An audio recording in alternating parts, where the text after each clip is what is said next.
So where do you go to find design ideas for Teespring shirts? This is a very common question, and this video is going to give you exactly how I find mine.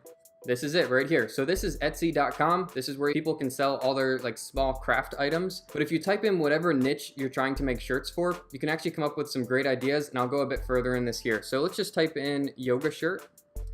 And this is a bunch of yoga shirts here. So instead of just aimlessly scrolling through here, we're gonna go in with two specific goals. So the first goal is to look for inspiration.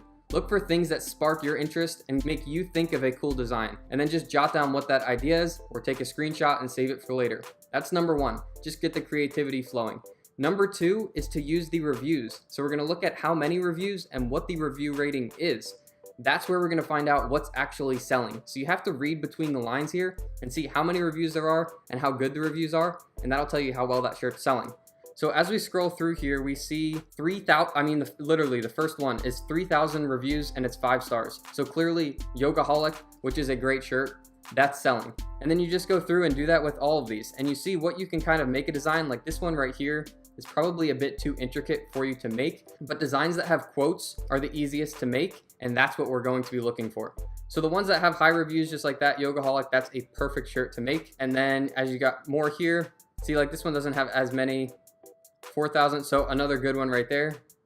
And then I don't want to waste your time here, but just go through and find the ones that have thousands and try to find the top reviews. Those are the ones that you want to be noting. Now don't go in here and just make exact copies of what you're finding. That's just bad practice and it's very frowned upon. What I recommend you do is use that for inspiration. So put it in a different font, run it through Typorama or WordSwag and come up with something different to use that's similar off of that idea. So you know people are already buying that style of shirt. That's what you want to be using this for. So I hope that helps you guys to find designs so you can sell some more on Teespring. If you want the full Teespring course, it's linked down in the description. If you like this video, give me a thumbs up. If you like this content, subscribe. There's a lot more coming. Otherwise, I'll see you guys in the next one.